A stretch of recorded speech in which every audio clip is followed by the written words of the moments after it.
نحمدہ ونصلی علی رسولہ الامین المکین الحنین الکریم الرؤوف الرحیم اما بعد فاعوذ باللہ من الشیطان الرجیم بسم اللہ الرحمن الرحیم۔ واجب الاحترام ساتھیو، اللہ تعالیٰ کا بے پناہ لطف و کرم اور اس کا احسان عظیم ہے کہ جس کی توفیق سے ہم اس کے ذکر کے لیے اس کے گھر میں جمع ہیں۔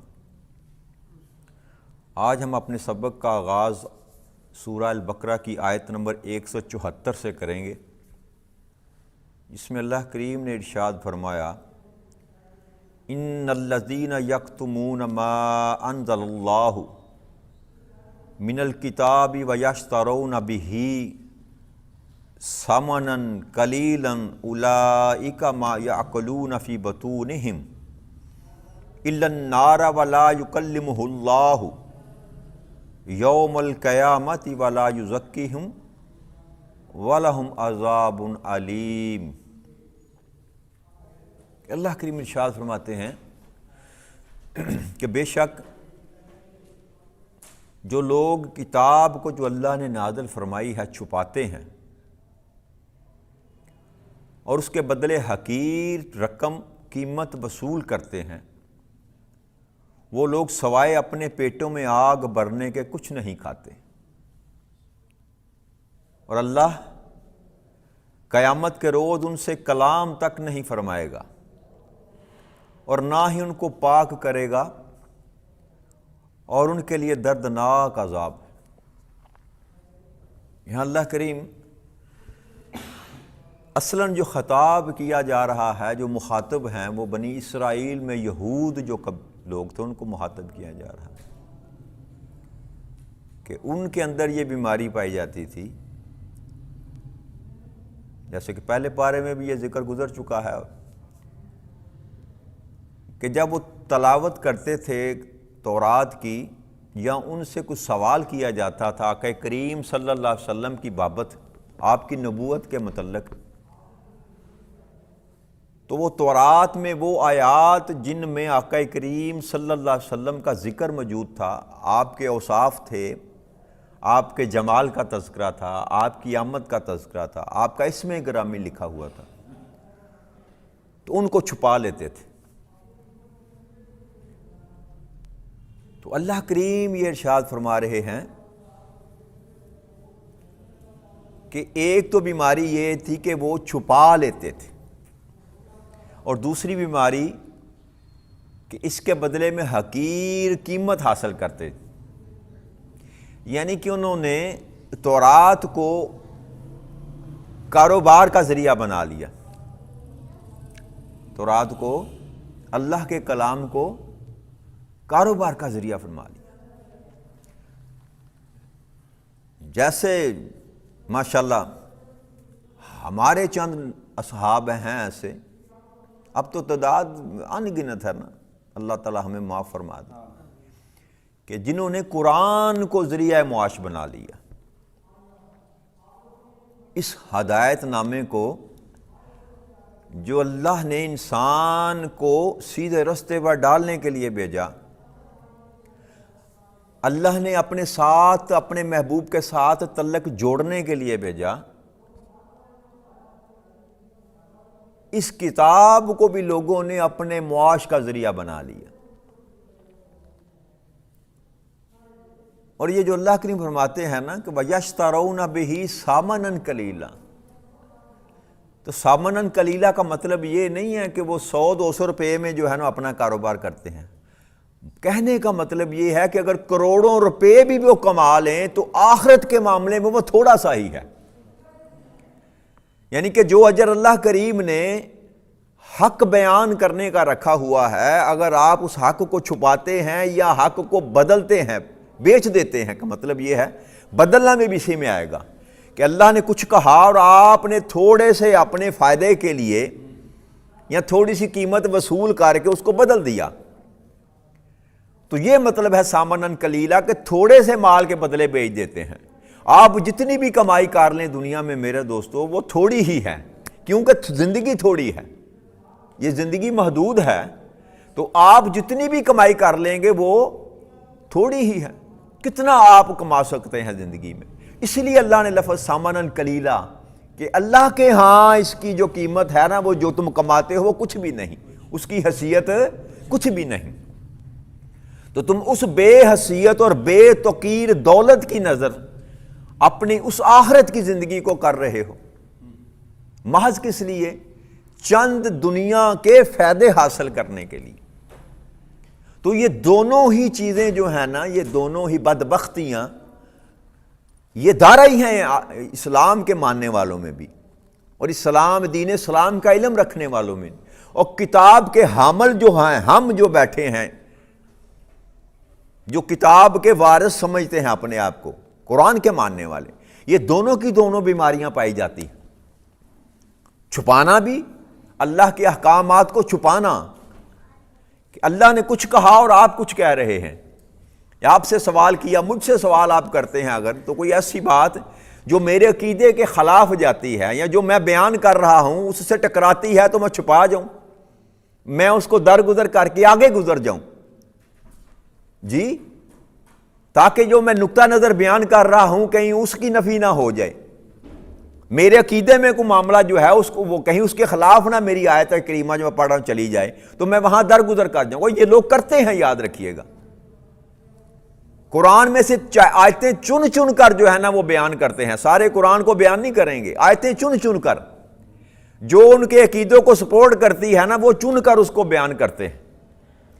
جو سلسلہ ہم نے شروع کیا ہے نا کہ الف لام میم سے شروع ہوئے ہیں اور والناس تک جائیں گے انشاءاللہ, اگر زندگی نے وفا کی. ہم کسی کو چھوڑیں گے نہیں, کسی مضمون کو چھوڑیں گے نہیں انشاءاللہ تعالی. ہمارا مقصد محض جو ہے نا اپنا عقیدہ بیان کرنا نہیں ہے, ہمارا مقصد اصلاح ہے کہ ہمیں جو قرآن اللہ نے ہماری طرف نازل کیا ہے ہم ایک دفعہ دیکھ تو لیں کہ اللہ ہم سے چاہتا کیا ہے.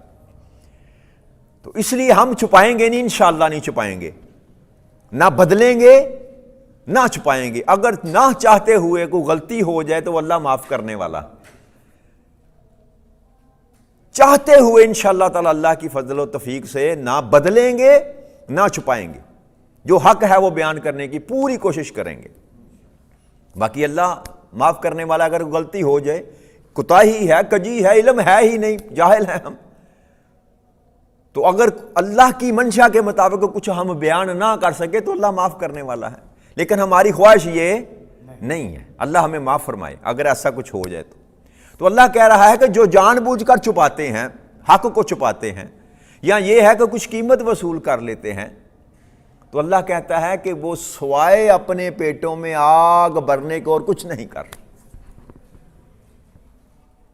کہ وہ جو جمع کر رہے ہیں قیامت کے روز جب ان کو جہنم میں پھینکا جائے گا تو یہی مال جو ہے یہ پگھلا کر ان کو کھلایا پلایا جائے گا, اور آگ کی شکل میں ان کے بطون ہم, ان کے پیٹوں میں یہ آگ بن کر جائے گا.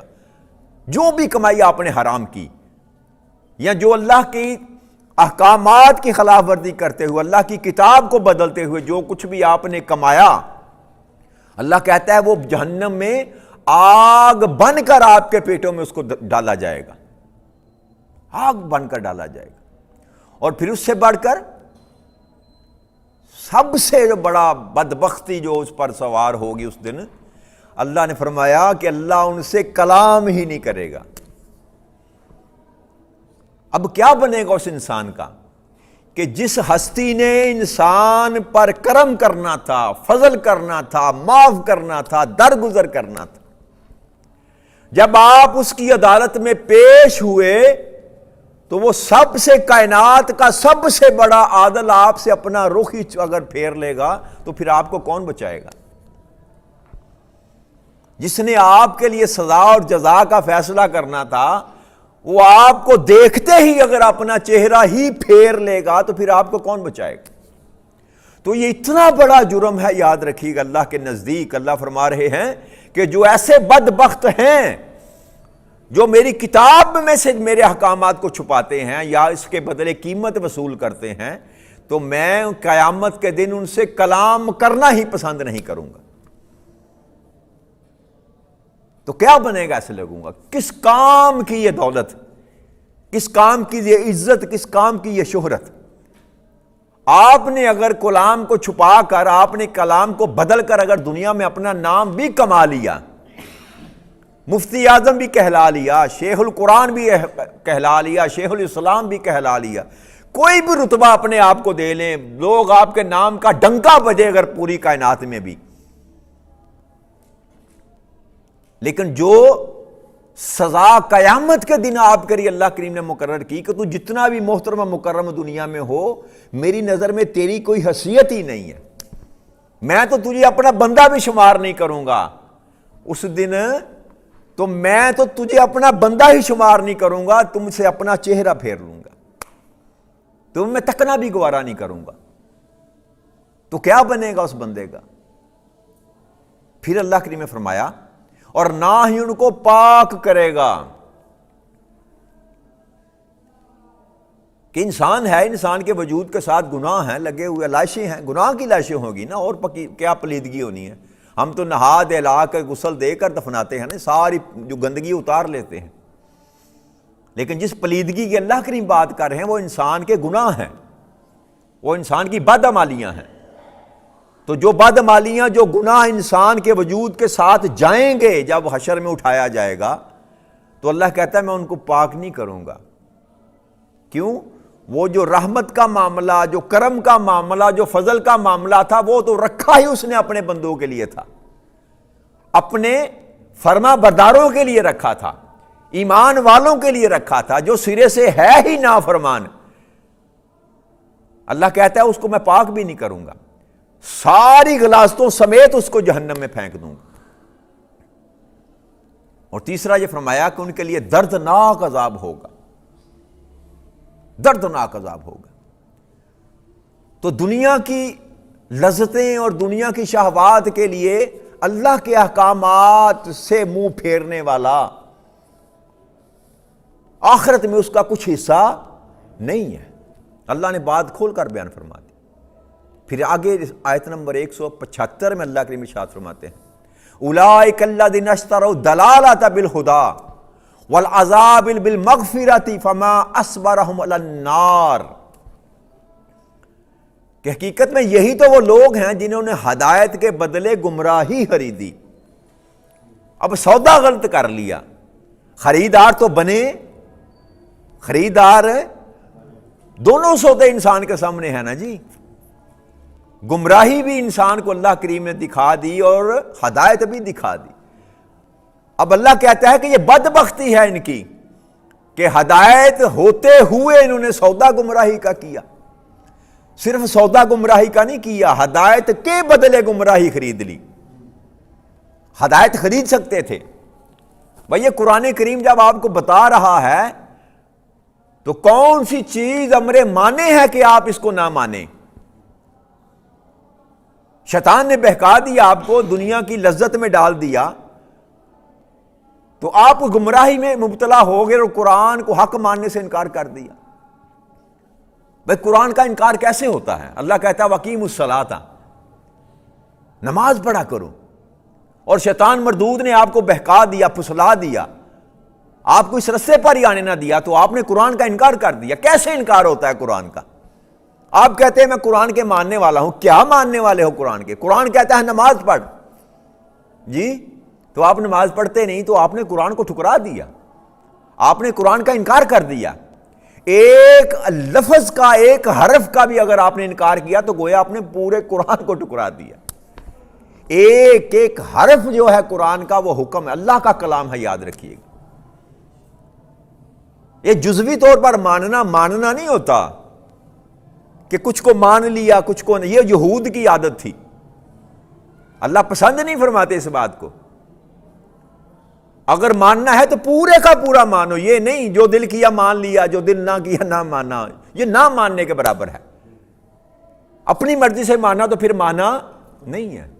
تو اللہ کہتا ہے ہدایت تھی ان کے پاس، موسیٰ علیہ السلام لے کر آئے تھے، عیسیٰ علیہ السلام لے کر آئے تھے، اور اب میرا محبوب لے کر آیا ہے، لیکن یہ بدبخت ہیں، انہوں نے ہدایت کے بدلے گمراہی کا سودا کر لیا۔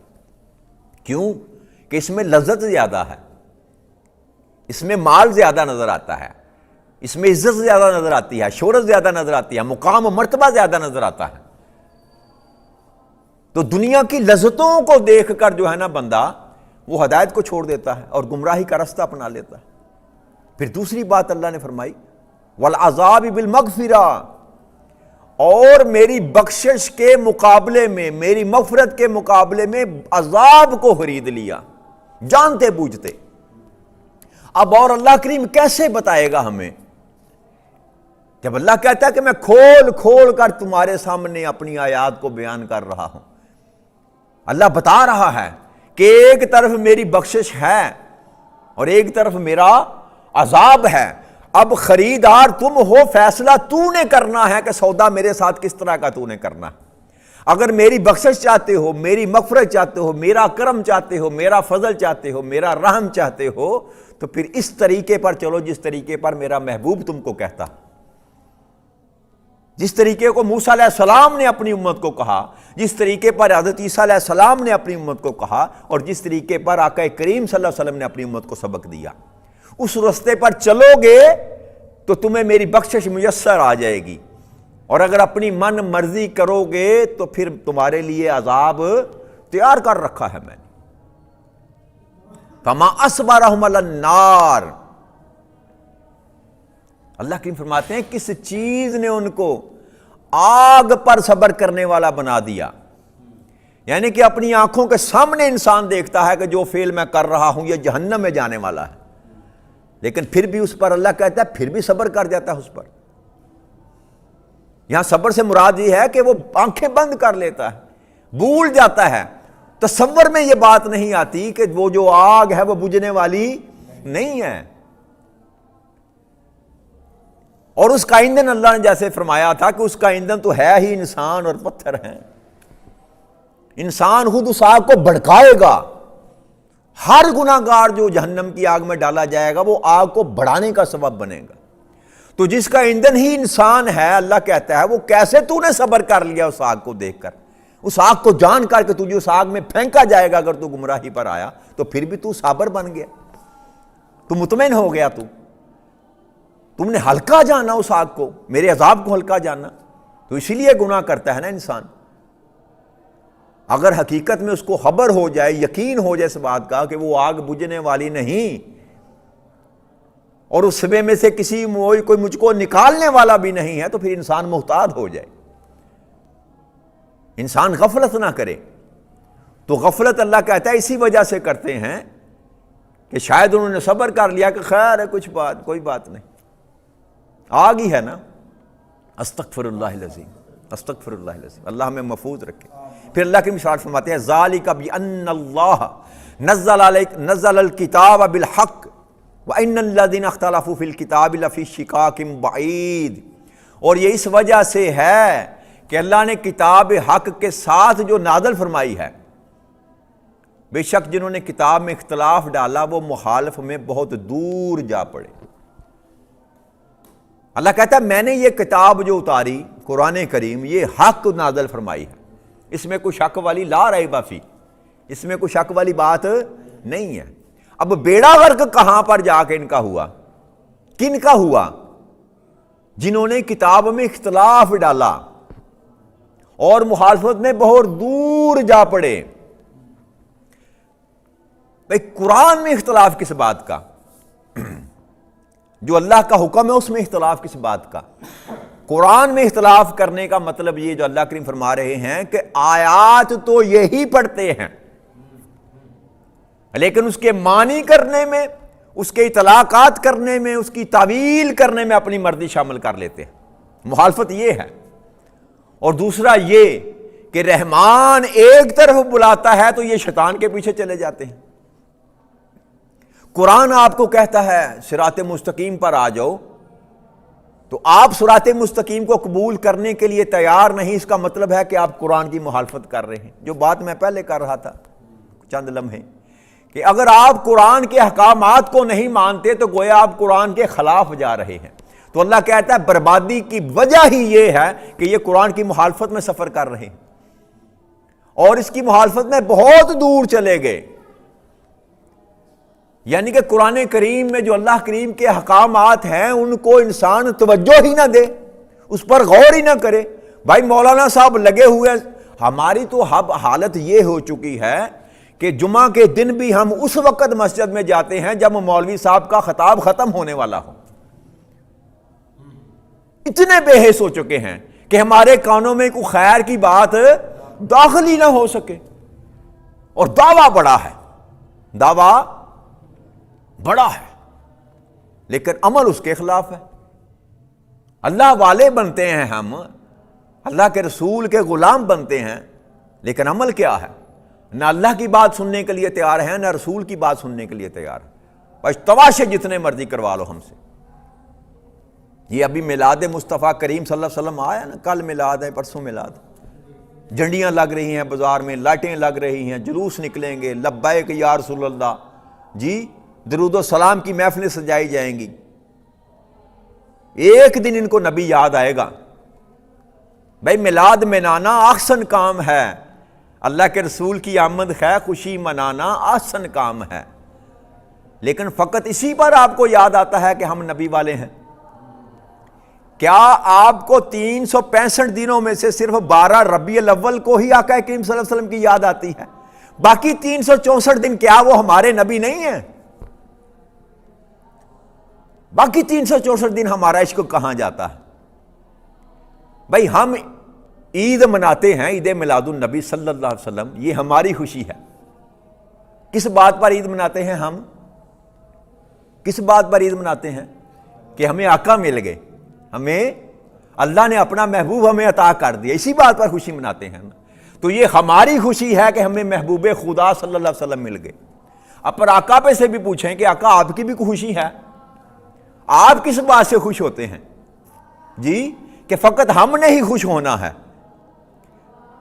جس کو اللہ نے ہمارے درمیان بھیجا، جس کو ہم اپنا محبوب کہتے ہیں، جن کو ہم اپنا آقا کہتے ہیں، جن کی خوشی کے لیے ہم مارے پھر رہے ہیں، بازار سجا رہے ہیں، جھنڈیاں لگا رہے ہیں، کمکے لگا رہے ہیں، جلوس نکالیں گے، بانٹیں گے، خیرات کریں گے، صدقہ کریں گے، سارے ہی کام اچھے ہیں.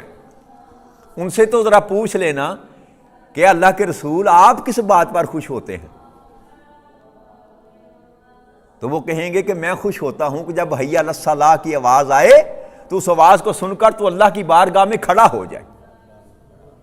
تو کیا کبھی کسی کو یہ پیغام آقا کا یاد آیا؟ یہ جو قرآن میں کہا جاتا ہے 300 مرتبہ اللہ نے کہا کہ نماز پڑھا کرو، تو یہ کس زبان سے نکلا تھا وَأَقِیمُوا الصَّلَاةَ؟ کبھی شرم آئی ہمیں کہ جس کا میلاد منا رہے ہیں اس نے 300 دفعہ مجھے کہا ہے وَأَقِیمُوا الصَّلَاةَ؟ تو میرا عشق کہاں گیا؟ میری محبت کہاں گئی؟ میرا پیار کہاں گیا؟ وہ جو میں کہتا ہوں غلامی مصطفیٰ میں مجھے موت بھی قبول ہے، یہ میرا جھوٹا نعرہ کہاں گیا؟ میں فقط 5 منٹ نہیں نکال سکتا اس اپنے حبیب خدا کے لیے کہ اس کو راضی کر سکوں. اپنی رضا کے لیے میں راتوں کو جاگتا ہوں، جھنڈیاں بھی لگاتا ہوں، کمکمے بھی لگاتا ہوں، بازار بھی سجاتا ہوں، دیگے بھی پکاتا ہوں، اپنی رضا کے لیے، اپنی خوشی کے لیے. بھائی تو کر اپنی خوشی، لیکن جس کے لیے تو سب کچھ کر رہا ہے اس سے بھی تو پوچھ کہ یا رسول اللہ صلی اللہ علیہ وسلم آپ بھی خوش ہیں کہ نہیں ہیں؟ تو کیا ایسے امتی سے وہ خوش ہوں گے جو نماز کا تارک ہو، جو اللہ کے سامنے جھکنا جو پسند نہ کرے، جو جھوٹ بولے، جو غیبت کرے، جو چوری کرے، جو زنا کرے، جو شراب پیے، جو حرام کاری کرے، جو حرام نہ کھائے، حرام کمائے حلال نہ کھائے؟ کیا ایسے امتی سے آقا خوش ہوں گے؟ آپ کیا سمجھتے ہیں کہ بس میلاد منا کر آپ کی جان چھوٹ جائے گی؟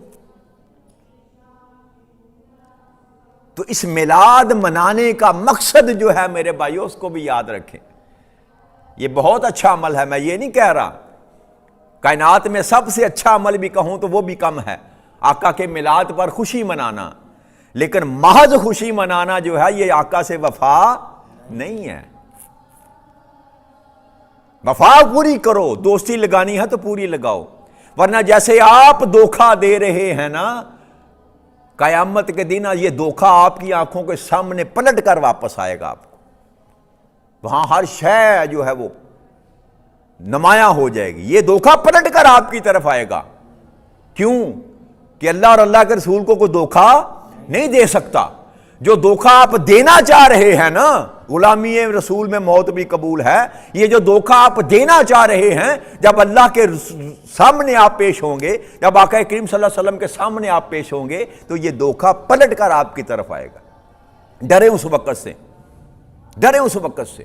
اللہ اور اللہ کے رسول کے ساتھ مذاق نہ کریں، اللہ اور اللہ کے رسول کے ساتھ دھوکہ نہ کریں۔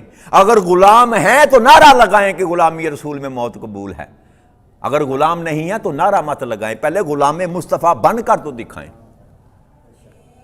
15 منٹ 24 گھنٹے میں تمہارے پاس ہوتے نہیں کہ میں 5 نمازیں ہی ادا کر لوں، تو دعویٰ کیا کر رہا ہے کہ میں جان دینے کے لیے تیار ہوں، استغفر اللہ العظیم۔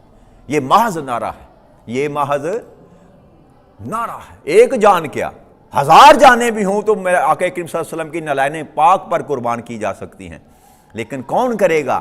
وہ جو آقا کی محبت میں گرفتار ہوگا، جو آقا کے عشق میں گرفتار ہوگا، زبانی باتیں کرنے والے نہیں۔ اپنا اسوہ جو ہے، اگر سیکھنا ہے عشق کس کو کہتے ہیں، محبت کس کو کہتے ہیں، تو وہ ابوبکر صدیق کو دیکھو، عمر بن خطاب کو دیکھو، عثمان غنی کو دیکھو، علی شیر خدا کو دیکھو، تمہیں سمجھ آ جائے گی کہ عاشق کس کو کہتے ہیں۔ بلال حبشی کو دیکھو۔ بس میری آخری بات کر کے آپ سے اجازت چاہتا ہوں کہ آقا سے اگر وفا کرنی ہے تو تن من دن سے کریں، تن من دن سے کریں، فقط زبان سے نہ کریں۔ آپ کا مکر، آپ کا فریب اللہ بھی جانتا ہے اور اللہ کا رسول بھی جانتا ہے۔ اللہ کریم ہمیں اطاعت رسول میں زندگی بسر کرنے کی ہمیں توفیق عطا فرمائے۔ جس کا جشن منا رہے ہیں، جس کی ولادت کا دن منا رہے ہیں، رب کریم اس کے ساتھ وفا کرنے کی ہمیں توفیق عطا فرمائے۔ وما علینا الا البلاغ المبین۔ والسلام علیکم ورحمۃ اللہ وبرکاتہ۔